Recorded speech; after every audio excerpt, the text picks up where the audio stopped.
Hallelujah, praise the Lord. सबको जय मसीह की। मैं परमेश्वर का दास राज सोलंकी, हिमाचल प्रदेश से। आज मैं आप लोगों के बीच में अपनी गवाही शेयर करने जा रहा हूँ कि कैसे परमेश्वर के लिए मैंने अपनी सेवकाई को शुरू किया, कैसे परमेश्वर ने मुझे चुना, या फिर कह सकते हैं कि कैसे मैं प्रभु में आया।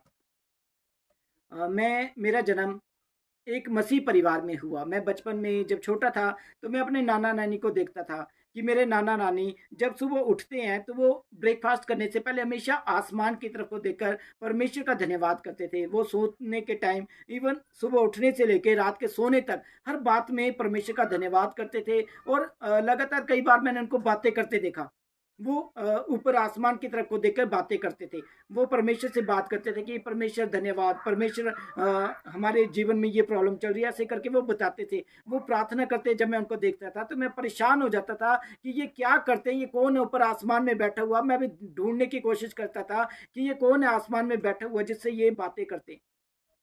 फिर उसके बाद जब मुझे हॉस्टल में डाल दिया गया, तो हॉस्टल में जब मैं गया तो मेरी लाइफ में कुछ प्रॉब्लम्स आती थी। जब मैं अकेला फील करता था या कुछ भी मुझे सैड फील होता था या कुछ अच्छा फील करता था, तो मैं भी धन्यवाद और अपने इमोशंस को मैंने शेयर करना शुरू किया। मैंने भी आसमान को देखकर बातें करना शुरू कर दी।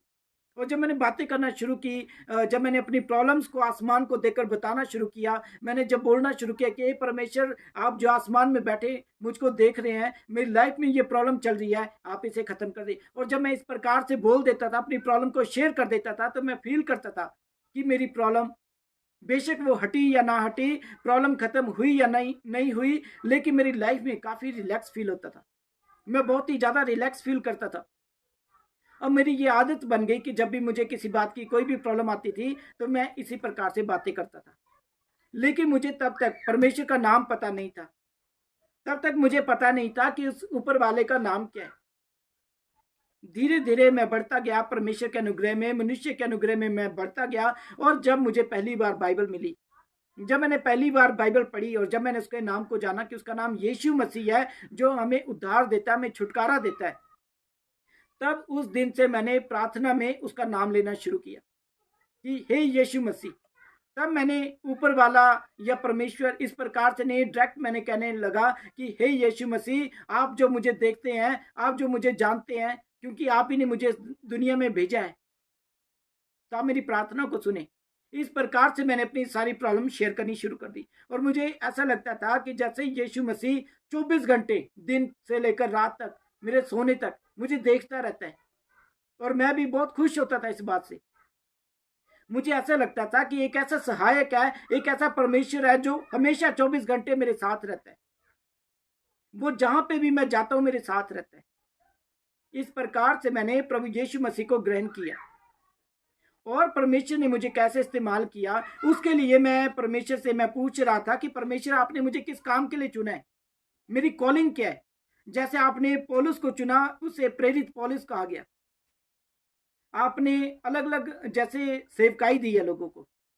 किसी को आपने अपोस्टल बनाया, किसी को प्रॉफिट बनाया, किसी को आपने पास्टर बनाया, किसी को इवेंजलिस्ट बनाया, किसी को टीचर बनाया। आपने मुझे किस सेवकाई के लिए चुना है? मैं इस प्रकार से परमेश्वर से पूछ रहा था, मैं परमेश्वर से पूछ रहा था। और जब मैंने देखा कि मैं परमेश्वर से पूछ रहा हूं, तो वो दिन था 2019 की 31 दिसंबर की रात थी, जिस दिन मैंने रो रो के प्रार्थना की। मैंने कहा, परमेश्वर आप मुझे बताइए, नहीं तो मैं सेवकाई नहीं करूंगा, मैं कोई जॉब करूंगा और मैं आपके नाम को लेना छोड़ दूंगा। जैसे 1 जनवरी आया, 2020 का 1 जनवरी आया, और मैंने जब एक पर्ची मेरे हाथ में मिली जो चर्च में मिलती है, वो पर्ची मुझे मिली, तो मैंने प्रार्थना की कि परमेश्वर, इस पर्ची में अगर आप मुझसे बातचीत करेंगे तब मैं आपकी सेवकाई को करूंगा। और जब मैंने प्रार्थना करके वो पर्ची खोली तो उसमें लिखा था यशाया, उसका 61 चैप्टर, उसकी पहली आयत, 61 की फर्स्ट वर्स, कि यहोवा का आत्मा तुझ पर है और यहोवा ने तुझे सुसमाचार के लिए चुना है कि जाओ लोगों को सुसमाचार सुनाओ, उनके बंधन से कैदियों को छुटकारा दो। मैंने कहा, परमेश्वर धन्यवाद कि आपने मुझे आंसर दिया है। और मैंने परमेश्वर की सेवकाई शुरू कर दी। और जब मैं परमेश्वर में बढ़ता गया, और जब मैंने 40 दिन की फास्टिंग की, और जब मैं 40 दिन की फास्टिंग कर रहा था, तो मैं फास्टिंग के टाइम में ये सोच रहा था, मैं ये एक्सपेक्ट कर रहा था कि 40 दिन की फास्टिंग के बाद जब मैं अपने कमरे से बाहर निकलूंगा तो जो भी लोग मुझसे मिलेंगे वो बोलेंगे अरे तेरे चेहरे मुझसे मिलेंगे वो बोलेंगे अरे तेरे चेहरे पे इतना नूर कहां से आ गया। जब भी लोग मेरे पास से गुजरेंगे तो वो गिर जाएंगे। इस प्रकार से मैं सोच रहा था। और 40 दिन हो गए, मैंने फास्टिंग कंप्लीट की, मैं बाहर निकला, और जब मैं बाहर निकला लोगों से मिला तो सिंपल था, सब कुछ नॉर्मल था। मैंने कहा परमेश्वर 40 दिन की फास्टिंग की है मैंने, लेकिन लोग भी मुझे वैसे रिस्पेक्ट नहीं दे रहे। हाँ, लोगों को जिनको पता था, जो मेरे परिवार वाले थे, वो मुझे बेशक खाने के लिए पूछ रहे थे, लेकिन जैसे मैं सोच रहा था वैसा कुछ नहीं हो रहा था। मैंने एक दिन परमेश्वर से पूछा कि परमेश्वर आपने मुझे क्या गिफ्ट दी है, मैं इतने टाइम से आपकी सेवकाई कर रहा हूं, आपने मुझे क्या गिफ्ट दिया है। जब मैं ये क्वेश्चन ही पूछ रहा था तो थोड़ी देर बाद मुझे एक कॉल आई, असम से एक सिस्टर की कॉल आई। उसने मुझे बताया कि ब्रदर आपका नंबर मुझे कहीं से मिला है, और मेरे पिताजी घर से 3 दिन से लापता हो गए। 3 दिन से उनके पिताजी घर से लापता हो गए थे। मैंने जब उनके लिए प्रार्थना करनी शुरू की तो परमेश्वर ने मुझसे बातें की, और मैंने उस बहन से पूछा कि आपके घर में ये इंसान है, आपके घर में ये कुछ है। जब मैंने कुछ ऐसी ऐसी बातें उनसे पूछना शुरू की तो वो सिस्टर आश्चर्यचकित हो गई। उसने कहा कि ब्रदर आपको कैसे पता। मैंने कहा सिस्टर मेरे को नहीं पता, लेकिन जैसा मेरे अंदर से आवाज आ रही मैं वैसे आपसे पूछ रहा हूँ। उसने बताया कि ये हमारे घर की बहुत ही पर्सनल बातें। और उसके बाद जब भी मैंने किसी के लिए प्रार्थना की तो परमेश्वर ने उनके घर के बारे में, उनके जीवन के बारे में गुप्त भेद मुझसे शेयर करना शुरू किए। जैसे वचन में लिखा है, तू मुझसे प्रार्थना कर तो मैं तुझे ऐसी गहरी गहरी बातें बताऊंगा जिन्हें तू अभी नहीं समझता। इस प्रकार से परमेश्वर ने मुझे एक गिफ्ट दिया, और परमेश्वर ने मुझे एक, जैसे नीति वचन 10:6 में लिखा है कि धर्मी जन पर बहुत सारे आशीर्वाद होते हैं। जब भी मैं परमेश्वर के नाम से कहीं पे हाथ डालता था या कोई काम करता था, परमेश्वर उस काम को सक्सेस करते थे। परमेश्वर ने मेरे द्वारा बहुत सारे अद्भुत काम करना शुरू कर दिए, लोगों को बीमारियों से चंगा। जब भी मैं परमेश्वर के नाम से कहीं पे हाथ डालता था या कोई काम करता था, परमेश्वर उस काम को सक्सेस करते थे। परमेश्वर ने मेरे द्वारा बहुत सारे अद्भुत काम करना शुरू कर दिए, लोगों को बीमारियों से चंगा करना शुरू कर दिया, दुष्ट आत्माओं को निकाला।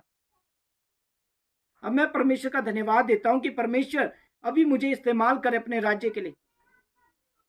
और जैसा परमेश्वर का वचन कहता है यूहन्ना 3:30 में कि अवश्य वो बढ़े और मैं घटूं।